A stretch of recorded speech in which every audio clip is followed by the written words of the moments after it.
क'क'आ chocolate आबाद मावनानै जाफुंसार जानो हादों सासे लाइमोन आबादारिया। गोबां आबादारिफोरा गोबां गुबुन गुबुन आबाद मावनानै गावनि नखर दानायजों लोगोसे गोबां रां आर्जिनो हानायखौ जों नुनो मोनबोदों। थिग बेबायदिनो चिरां जिल्लानि सिङाव थानाय बेंटल खुमगुरि गामिनि थागिबि दानसोरां बसुमतारियाबो क'क'आ चकलेट आबाद मावनानै गावनि नखर दानायजों लोगोसे रांबो आर्जिनो हादों। फोरमायनाय बायदिब्ला बे क'क'आ चकलेट आबादखौ आफ्रिका हादोराव बांसिनै मावनाय जायो आरो जोंनि भारत हादोराव थानाय केरेलायावबो बे आबादखौ मावो होनना फोरमायो दानसोरां बसुमतारिया। बेराफारसेथिं फोरमायबावोदि सरखार बिथिंनिफ्राय हेफाजाब मोनोब्ला गोबां जौगानाय हाबा मावनो हागोन आरो ओरैनो बेखारै थानाय लाइमोनफोरखौ बेबायदि आबाद मावोब्ला गोबां रां आर्जिनानै गावनि आथिङाव गावनो गसंनानै संसार जालांनो हागोन होननानै। ओरैहाय जुदि सोरबाफोर आबादारिफोरा क'क'आ चकलेट आबाद मावनो गोसो जादोंब्ला 9365979872 जानबुं अनजिमायाव फोनांजाब खालामना फुलिनि थाखाय खौरां लाहरनो हागोन होननानै फोरमायो दानसोरां बसुमतारिया। बे आबाद मावनायखौ खौरां मोननानै बड'लेण्ड बुब्लिनि खौरांगिरि फैदान बसुमतारिया थांनानै एक्सक्लुसिभ रिपर्टनि गेजेरजों थार बाथ्राखौ मिथिनो हास्थायो। सासे लाइमोन आबादारिया क'क'आ चकलेट आबाद मावनानै गावनि नखरखौ बा जिउ खांनायखौ जोङो माखासे समाव ससियेल मिडियायाव जोङो नुनो मोनदों।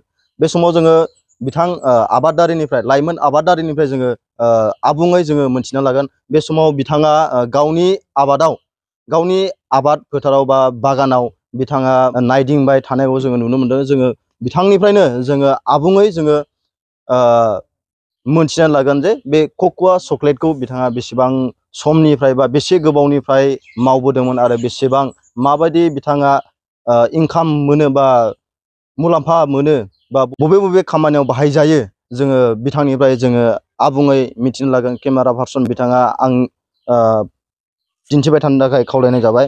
जोङो दायो आबादारि बिथांनिफ्रायनो जोङो आबुङै जोङो मोनथिना लागोन जे क'क'आ चकलेट आबादा बबे खामानियाव बाहायजायो जोङो आबुङै बिथांनिफ्राय जोङो मोनथिना लागोन। जे सिगां नोंथांखौ जोंनि बड'लेण्ड बुब्लिनि जानानै बरायना लाग्रोनाय जाबाय।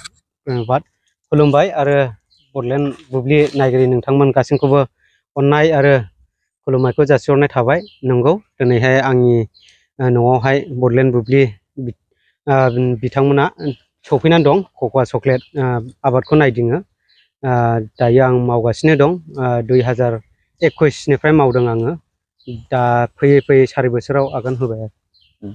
थारैनो नोंथाङा बे आबादखौ बबेनिफ्राय लाबोनानै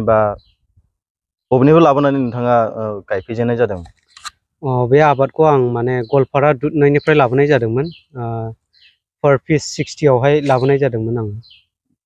थारैनो बे क'क'आ चकलेट जिथुनाखि आबाद बा बिफां बेनि फिथाइया बबे हाबायाव बाहायजानाय जायो? माने बेखौहाय दामि चकलेट, डायरी मिल्क आरो केक बेफोरावहाय बाहायनाय जायो। बिनि फ्लेभारखौहाय बे नङाबानो जाया होनजायो। चकलेट दामिफोरा बेनो। आरोबाव जोङो नोंथांनिफ्राय मोनथिनो लागोन जे बे आबादखौ बबे कान्ट्रियाव बा बबे जायगायाव मोननाय जायो बेखौहाय? मस्टलि बे फिथाइखौहाय माबायाव मोननाय जायो, आफ्रिकायावहाय बांसिन खेथि खालामनाय जायोमोन। दायो फैयै जोंनि इण्डियानावबो सफैबाय बियो। दायो केरेला स्टेटआवबो सफैबाय। केरेला स्टेटआव दायो मावो। ओमफ्राय फैयै जोंनि आसाम स्टेट, मेघालय स्टेट बेफोरबायदियावबो गोसारगासिनो दं आरो बिदिनो। माखासे जोंनि बर' लाइमोनफोरा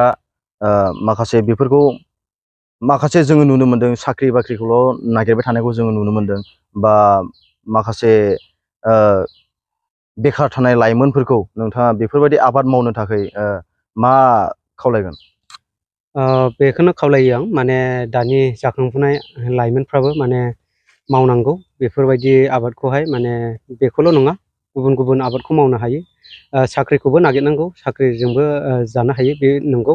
ओमफ्राय माखासे जेन'बा जोंबायदि मावग्राबाबो जानो हायो आरो बेबायदि डाबल इनकाम खालामनो हागोन। माने क'क'आ चकलेट बेफोरबायदि गय बेफोरबायदि गायनानै माने डाबल इनकामफोर खालामनो हागोन आरो बिफांबारि सिङावनो आं बेखौ नायनो हागोन नै गयबारि बिफां सिङावनो आं गायदों माने बेबायदिनो गायनो हागोन आरो नोंथाङा बे कक'आ चक्लेट बिफांखौ मा थांखि लानानै मा थांखिजों नोंथाङा बे आबादखौ मावनाय जादों? थांखिया बेनो माने आं मेनलि बेखौहाय माने गायनाया जाहैबाय आं जेन' आंनावबो थाग्रोनांगौ बे प्रडाक्टआ होमबासो गुबुनाबो नुनानै एनकारेज जानानै गायगोन बेबायदिनो दायो गायबाय ओमफ्राय गुबुनाबो नुबाय एनकारेज जाबाय बेखौ गायनोहाय ओमफ्रायहाय आरोबाव आं सानो गायबावथों बुहुत मानसियानो अर्डार खालामनानै दं आंनाव फुलि बे प्रडाक्टआ गोबां जालाङोबा आं सानदों ओरैनि एरियाखौहाय आं कभार खालामजोबनो सानदों आं बेसेबांसिनि आंनिफ्राय फुलि लाङा मानो सोरबाफोरनाव दङा मानो आं गासैखौबो फिथाइखौ जमा आंनाव लाखिगोन आं गोजानाव साप्लाइ खालामगोन माखासे खावसेखौहाय आं माने थांखि लाबावदों माने फिसा आं फेक्ट्रि खुलिनानै चक्लेट फेक्ट्रि खालामनो आं थांखि लादों आरो ओरैनो माखासे सरकार बिथिंनिफ्राय माबा मोनसे सहाय मोनोब्ला नोंथाङा माबायदि उनावहाय माबायदि मावलांगोन होनना नोंथाङा सानो?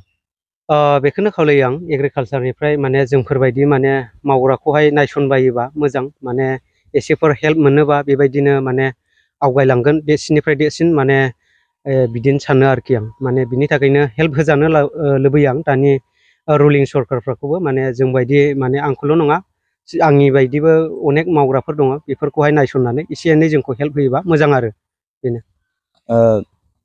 नोंथाङा जे बे कक'आ चक्लेट बे चक्लेट आबादखौ मावनानै नोंथाङा बेसेबांसो प्रफिट जायोबा बेसेबांसो नोंथाङा मुलाम्फा जादों नोंथां? माने जादों जायाखै नङा एसेयानो आंनि न'खराव हेल्प खालामदों माने फुलिजोंहाय बिदिनो फिथाइ साप्लाय होनायजोंहाय हेल्प जादों आरो बोसोराव गैयालाबो माने 2Lफ्रा मोनदों आङो दा बिफाङाबो खम मोनलांगोन आरो आं बेखौ आसा थिदों माने बागाना आंना दाबमै नालाय बेवहाय बिगासे होजोंहाय बिगाब्रै दं बे बिगाब्रैना आरो थाइजोबबावोबा माने आं सानदों आरो मोनलांबावगोन गोबांखौहाय आं आसा थिदों आरो नोंथांनि बागानाव दा बेसेबांसो बिफांफोर दं?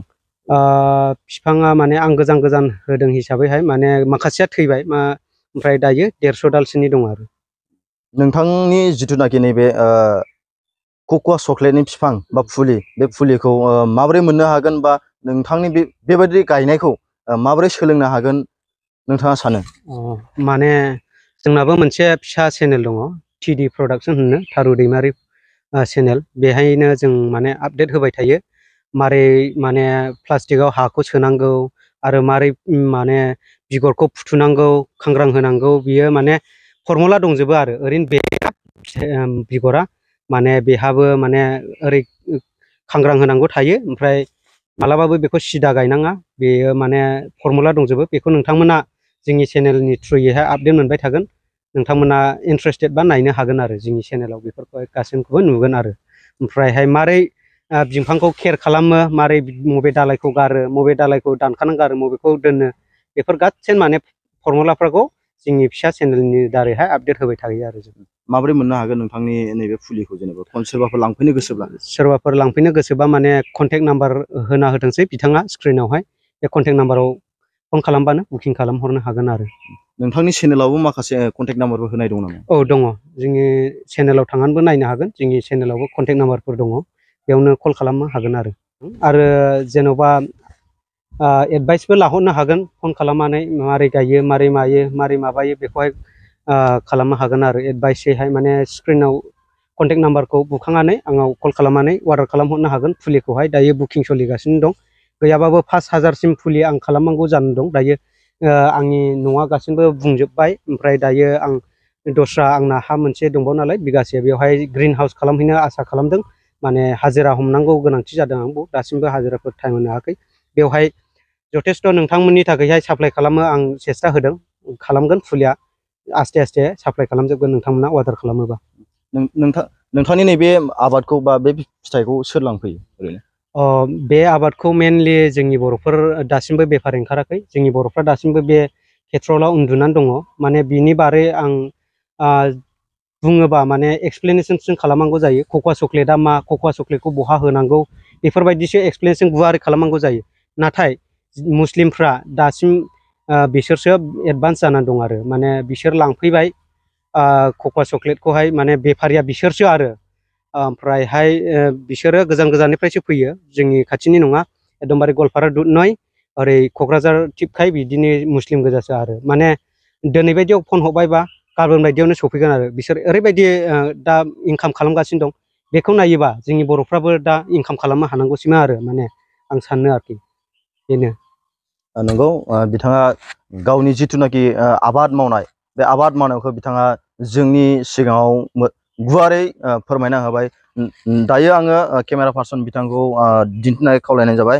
नैबे कक'आ चक्लेटनि फिथाइया नैबेबादि नोंथांमोना नुवाखैबो जानो हागौ सोरबाबा नुबायबो जानो हागौ नैबेबादि आरो कक'आ चक्लेट फिथाइया दा नोंथांमोना बेफोरखौ जायफोरा ओरैनो बेखारै थानाय लाइमोनफोर बिथांमोना बेफोरबायदि आबादखौ मावनो हागोन होननानै बिथाङा जोंनि सिगाङाव फोरमायनो हादों दा बेयावबो जों नुनो मोनदों गोबां बेफोरबायदिनो फिथाइ थायबाय थायो आरो थायनायजों लोगोसे बिबार बारबाय थानायखौबो जोङो नुनो मोननाय जादों दायो जोङो केमेरा पार्सन बिथांखौ दिन्थिनो थाखाय खावलायनाय जाबाय बेवहाय गोबां बेबायदिनो फिथाइफोर बा बिफांफोर दङ गासै बिथांनि बागानाव 150थासो बिफांफोर दङ होननानै मोनथिनो मोननाय जादों गोजोन्थों मोनसे गोजोनथाव खौरां नोंथाङा नोंथांनि न'खौ समायना रमायना जोंख्लाब माख्लाब खालामनो गोसो दं नामा